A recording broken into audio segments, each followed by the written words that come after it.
লেখক সুমিত সান্যালের হারিয়ে পাওয়া।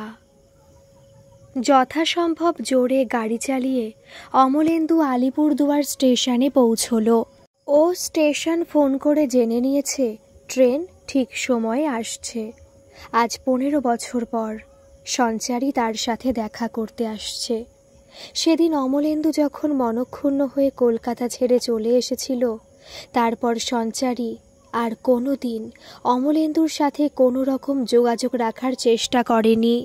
অমলেন্দু আজও জানে না কথা মতো সেদিন সঞ্চারী কেন হাওড়া স্টেশনে যায়নি। অমলেন্দু কয়েকবার সঞ্চারীর বাড়ির সামনে দিয়ে ঘোরাঘুরি করেছে যদি কোনোভাবে একবার দেখা যায় তাকে, কিন্তু সে যেন চিরতরে অন্তরালে চলে গেছে।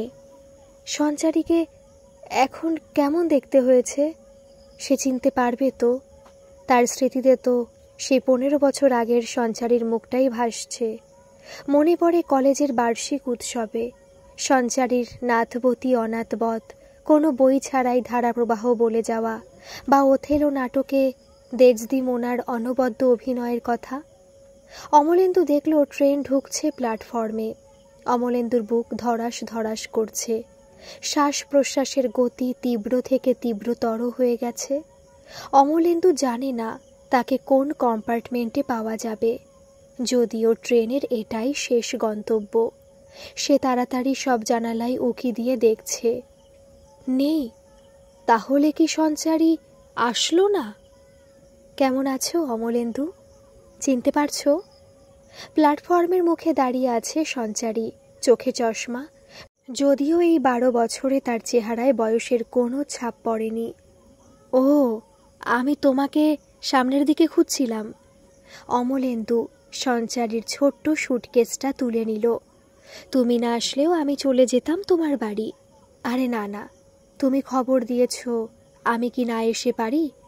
টিসিকে টিকিট দিয়ে দুজনে বেরিয়ে আসলো বাহিরে। সুটকেসটা ডিকিতে রেখে অমলেন্দু পেছনের দরজাটা খুলে ধরল। এসো, আমি তো সব সময় সামনে তোমার পাশের সিটে বসি, ভুলে গিয়েছ? সঞ্চারী মৃদু হাসল। অমলেন্দু গাড়ি স্টার্ট করে দিয়েছে। গাড়ি আলিপুরদুয়ারের সবুজের সমারোহের ভেতর দিয়ে চলেছে। দুজনে নির্বাক। ওকে সত্যি এসেছে, অমলেন্দু ভাবছে। সঞ্চারী গাড়ির জানালার বাহিরের দিকে চেয়ে আছে। ট্রেনে ঘুম হয়েছিল? মোটামুটি। সঞ্চারী এখনো বাহিরে তাকিয়ে আছে। ওরা বাড়ি পৌঁছে গেছে। নেপালি দারোয়ান ছুটে এসে বাগানের গেট খুলে গেছে। লাল আর কালো পাথরের চক মেলানো রাস্তা, প্রাসাদের মতো বিশাল দোতলা বনেদি বাড়ির গাড়ি বারান্দায় এসে দাঁড়ালো। দুজন চাকর আর একজন বয়স্ক ম্যানেজার গোছের লোক সামনে এসে দাঁড়িয়েছে। দিদিমণির জিনিসপত্র সব নিয়ে গিয়ে ওনার ঘরে রেখে দাও। ঘর রেডি করে রেখেছ তো? অমলেন্দু চাকরকে বলল। হ্যাঁ দাদাবাবু, গিজার চালু করে দিয়েছি। তুমি কি প্রথমে একটু চা খাবে সঞ্চারী? তুমি তো আমাকে সঞ্চারী বলে ডাকতে না কখনো। সঞ্চারী একটু হাসল। আমার মনে আছে আমি তোমাকে পুতুল বলে ডাকতাম, কিন্তু এখন তো তুমি রীতিমতো লেডি হয়ে গিয়েছ, তাই ভাবলাম। তা বলতে তুমিও তো আমাকে অমলেন্দু বলে ডাকতে না। এক্সেপ্টেড, আমরা দুজনেই ফর্মাল হওয়ার চেষ্টা করছিলাম, যদিও তার কোনো দরকার ছিল না। বয়স বাড়লেও সম্পর্ক পাল্টায় না। জেনে খুশি হলাম, সঞ্চারী বলল। আমিও। আচ্ছা, চা খেয়ে যাই, কি বলো বিলু? সঞ্চারী বিশাল ড্রয়িং রুমে সোফায় বসে পড়ল। সামনে দেওয়ালে অমলেন্দুর স্ত্রীর একটা পূর্ণ আকারের ছবি, চন্দনের মালা পরানো রয়েছে। সরি, আমি জানতাম না তোমার বউ মারা গেছেন। কিছুক্ষণ দুজনে চুপ। কবে মারা গেছেন তিনি? একসময় সঞ্চারী আস্তে করে জিজ্ঞাসা করল। সে 6 বছর আগে, ছেলের জন্মের পরে সীমা মারা গেছে। এই ছবিটা নিশ্চয়ই তোমার ছেলের, একেবারে তোমার খুদের সংস্করণ। হ্যাঁ, হাবভাব কিন্তু তোমার মতো, একেবারে তোমার মতো গুছিয়ে কথা বলবে, তোমার মতোই প্রাণ খুলে হাসবে। আমার মতো নয়, নিশ্চয়ই তোমার বউ ওই রকম ছিলেন, তা বলতে পারো, কিন্তু ওর হাসিটা তোমার কথাই মনে করিয়ে দেয়।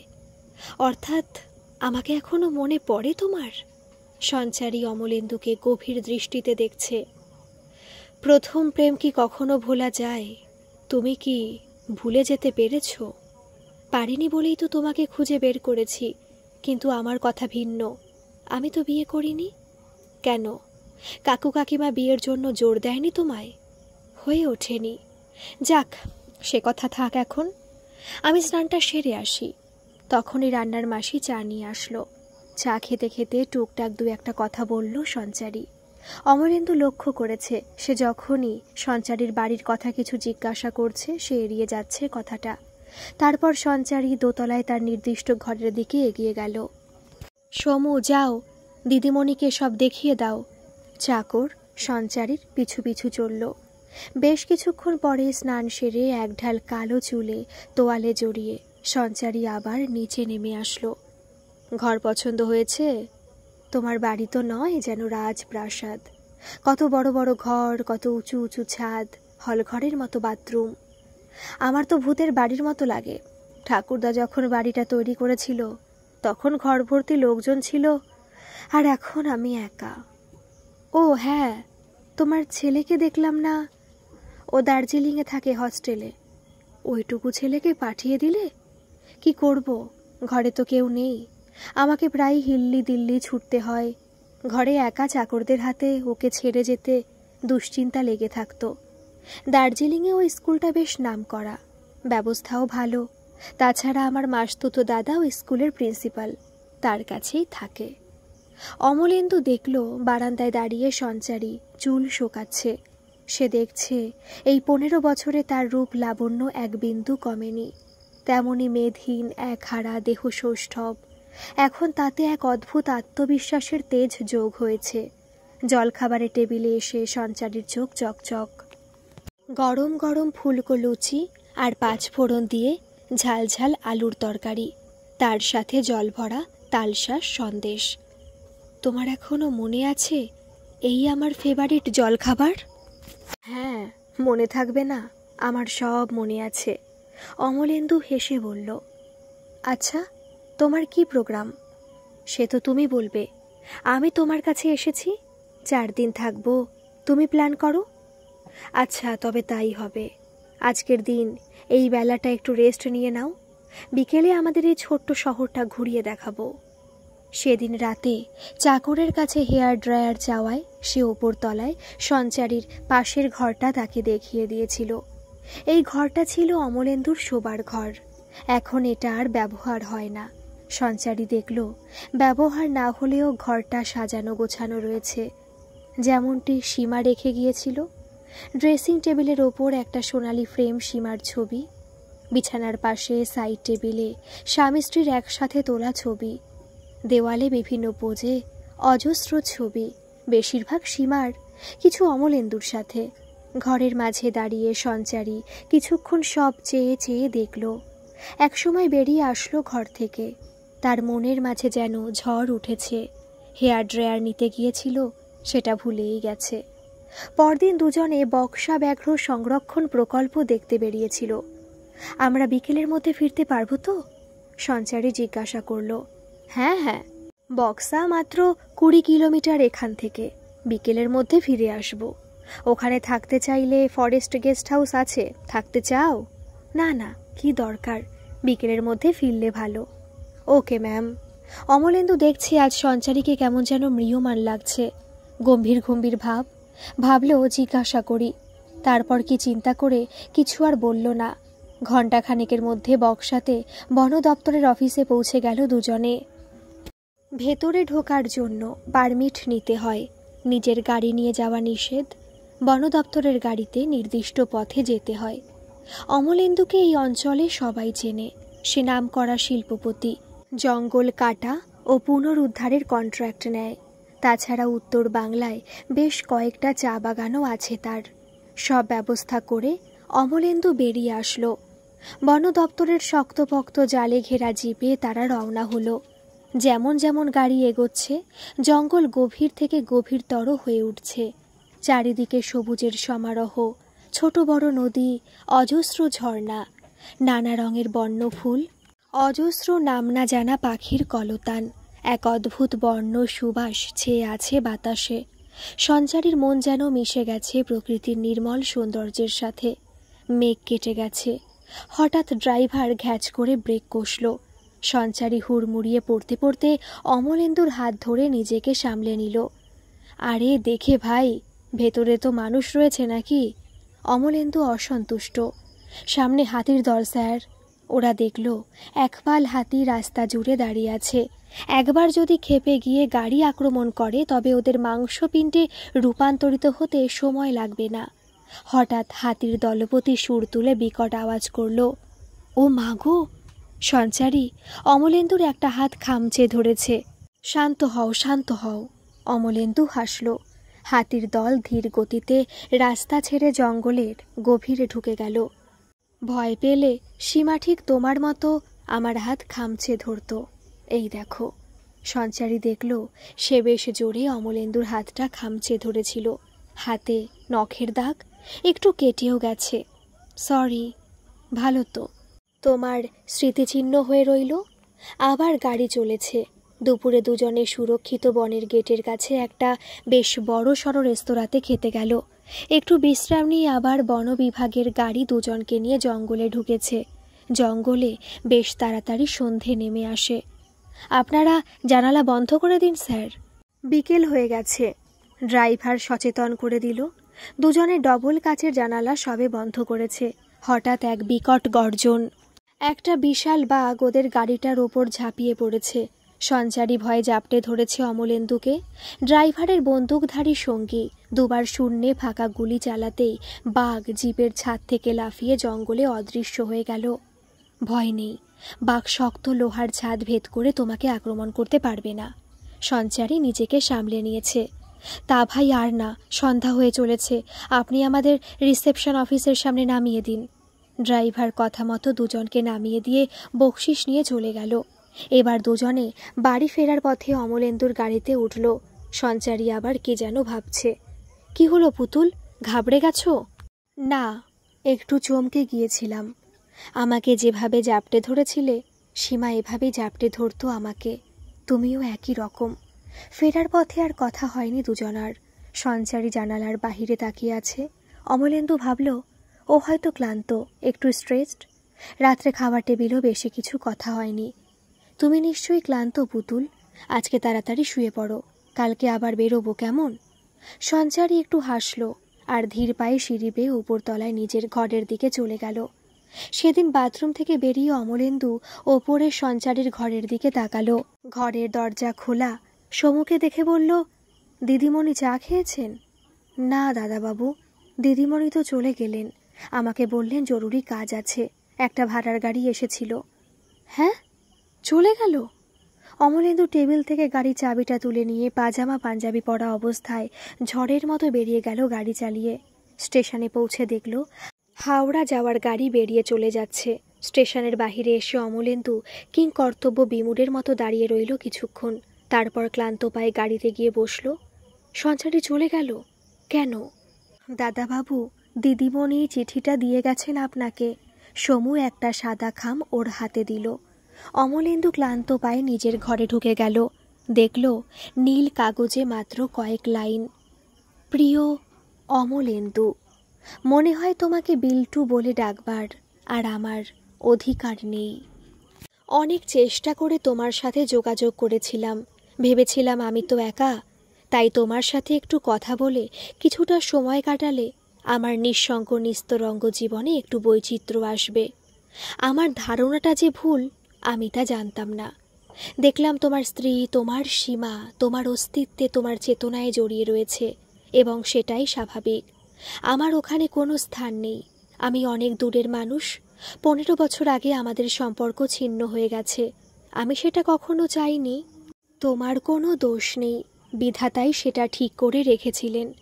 তোমার ছেলের সাথে দেখা হলো না, তাকে আমার আদর ভালোবাসা জানিও। ভালো থেকো।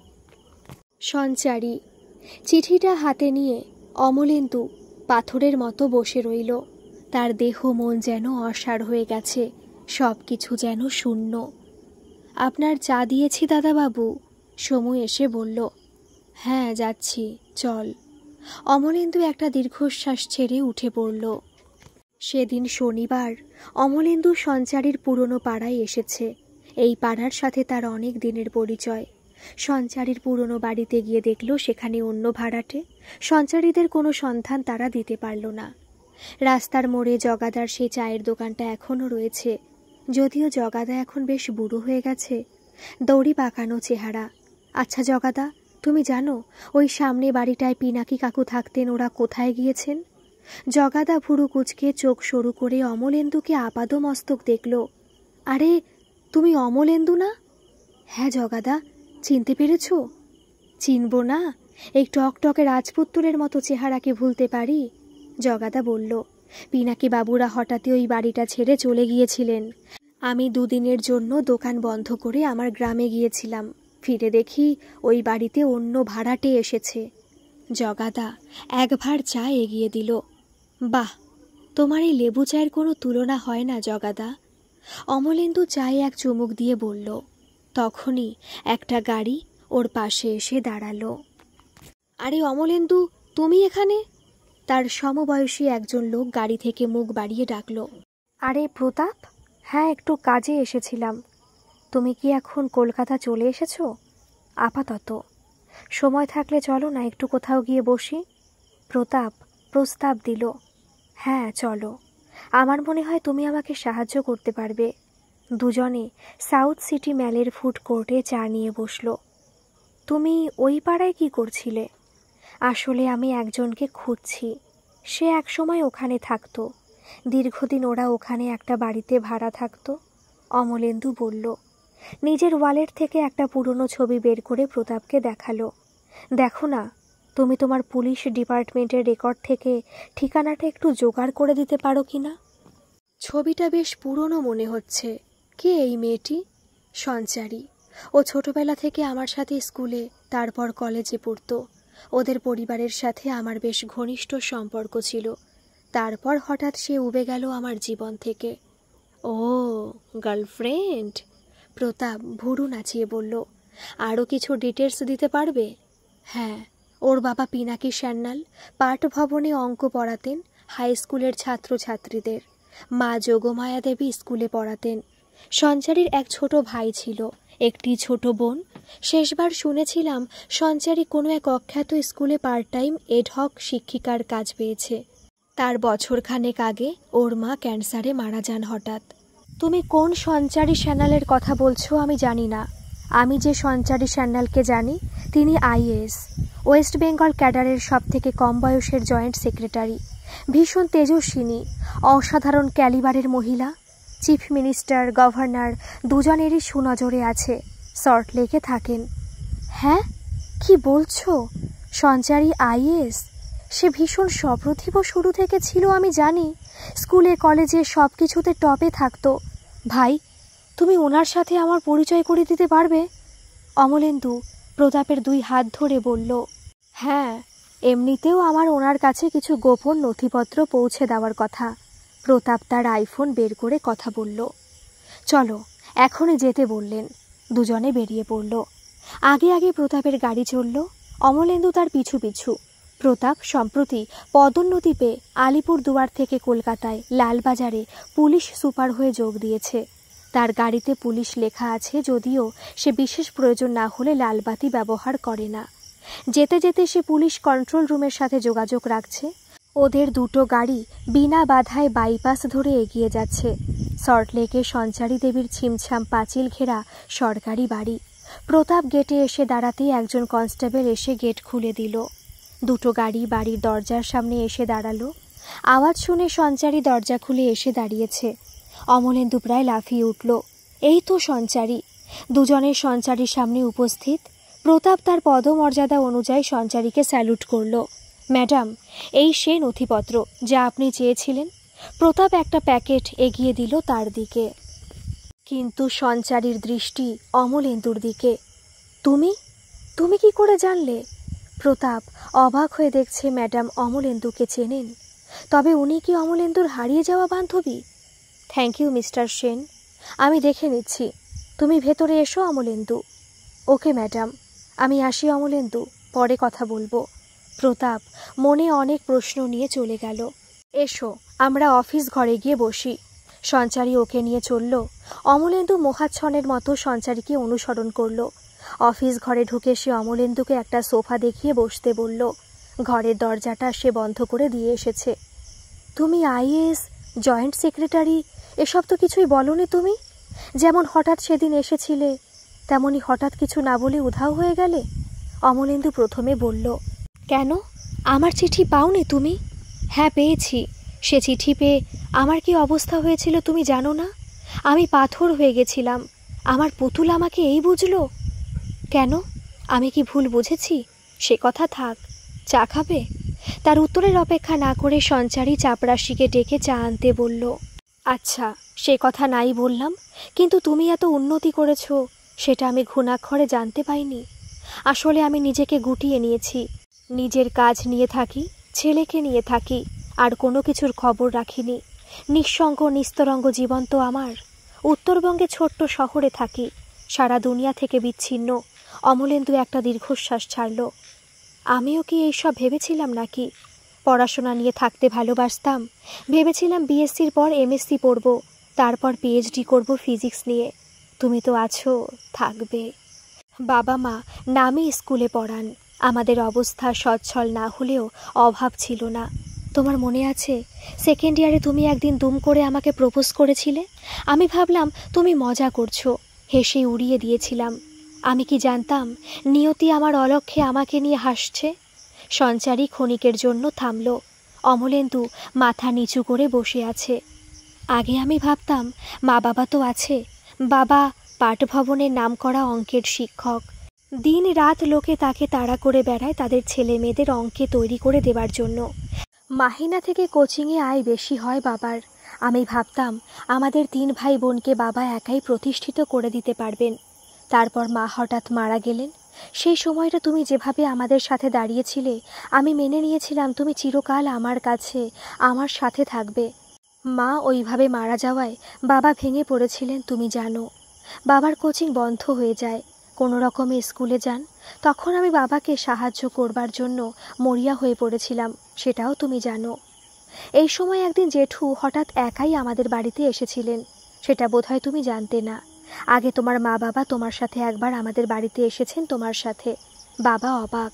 আমি চা করে নিয়ে এসেছি। উনি আমাকে সামনে বসিয়ে বললেন, সান্যাল বাবু, আপনি জানেন আপনার পরিবারের সাথে আমাদের অনেক দিনের সম্পর্ক। আপনি জানেন আপনার পুতুল আমার বিলুর সাথে ছোটবেলা থেকে পড়ছে। দুজনে বোধহয় দুজনকে পছন্দ করে। আমি চাইছি এখন দুজনের বিয়ে দিয়ে দেওয়া দরকার। সে তো বটেই, সে তো বটেই। বলতে বলতে বাবার শ্বাস উঠে গেছে।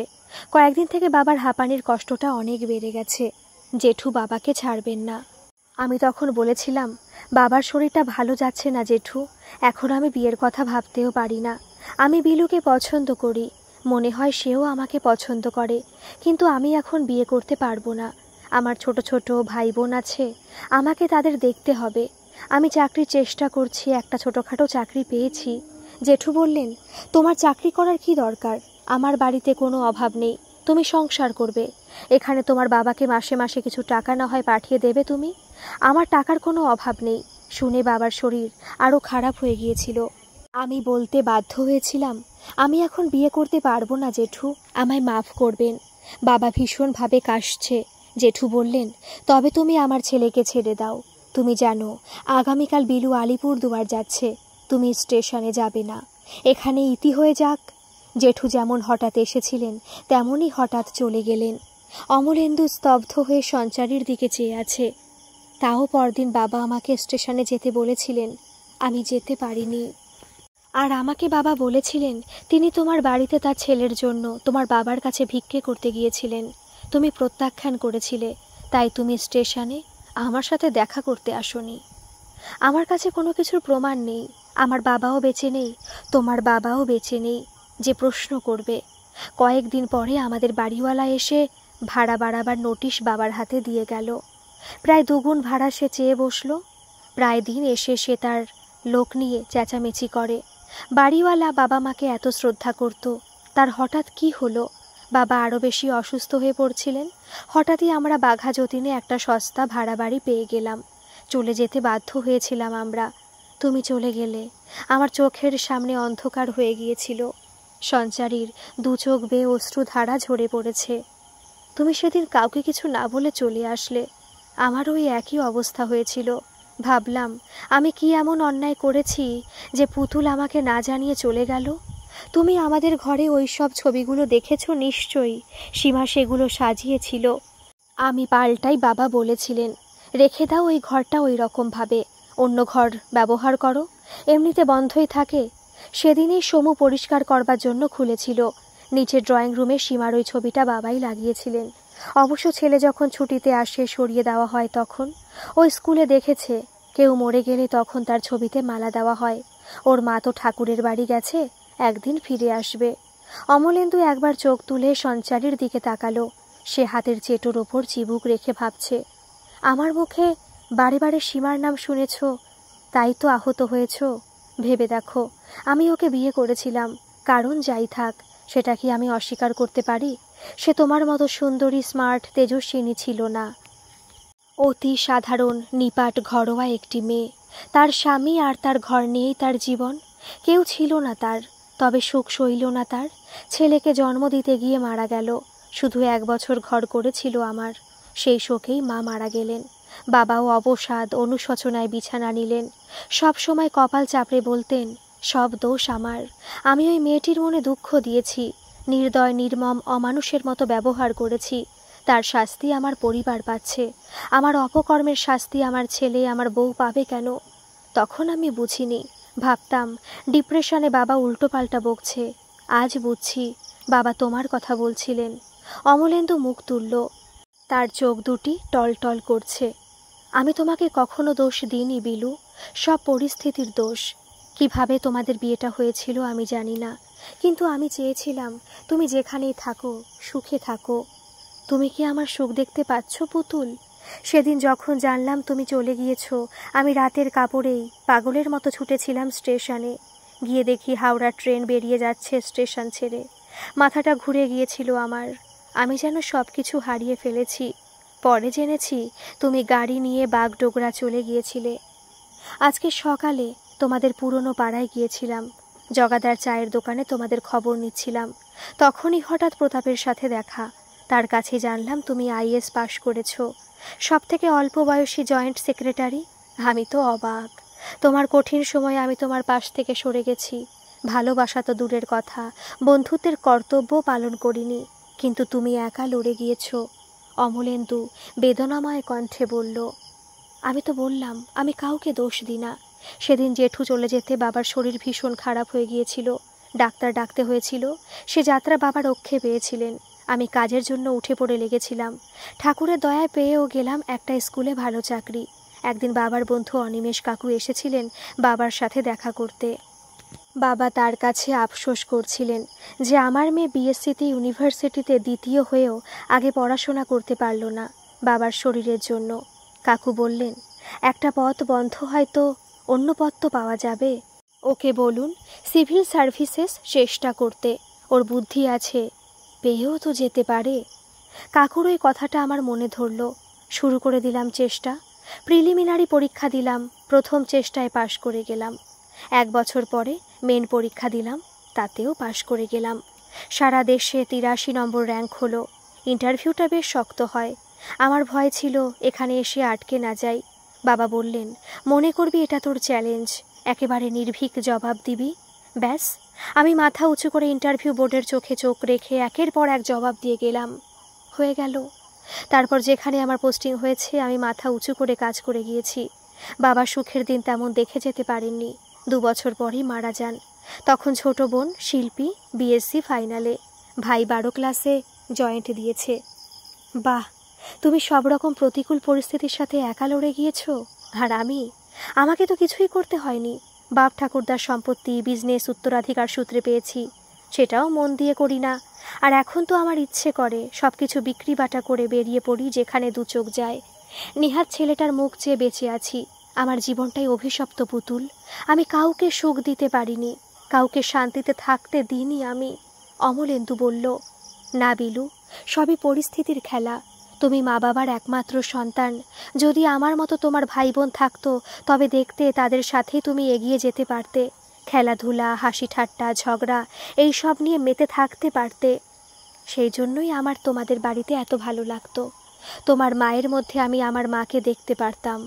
আমার মাও তেমনই মায়াময়, স্নেহময়ী ছিলেন।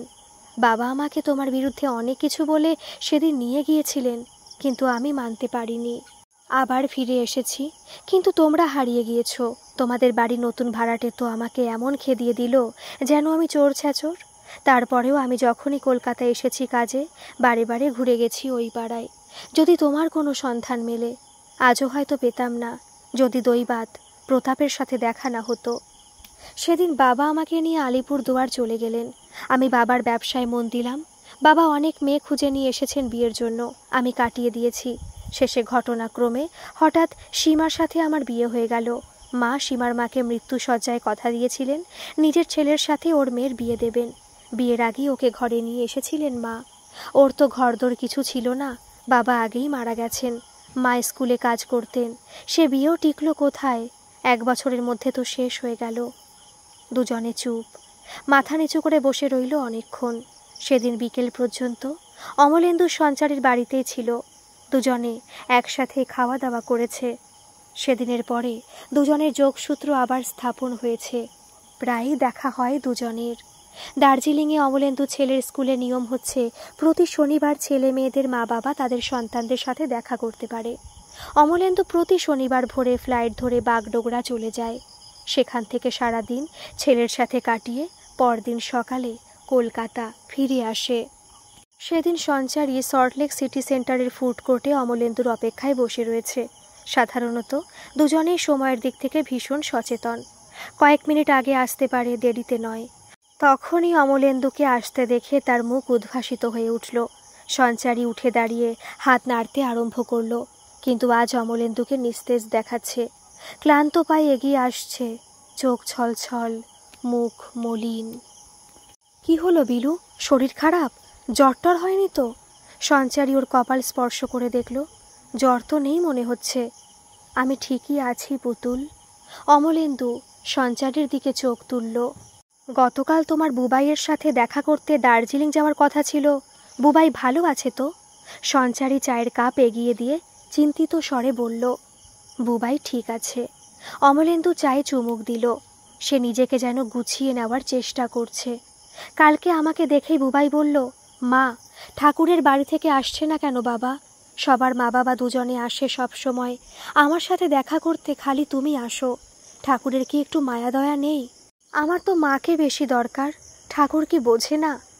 আমি কি বলবো? বললাম, আচ্ছা আমি ঠাকুরকে বলবো। বকে দেব ঠাকুরকে? ওইটুকু ছেলে বলে, আচ্ছা বাবা, আমি ঠাকুরের কাছে যেতে পারি না? অমলেন্দু ফুপিয়ে কেঁদে উঠল। সঞ্চারী কি করবে কি বলবে বুঝতে পারছে না।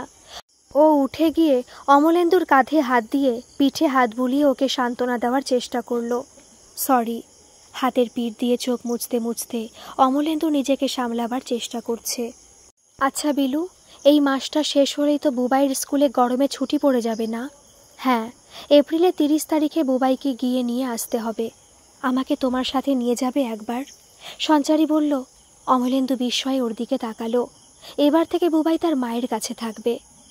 পুতুল, তুমি? অমলেন্দু ওর দুহাত চেপে ধরল। আমার ছেলে আর কষ্ট পাবে না, সঞ্চারী বলল।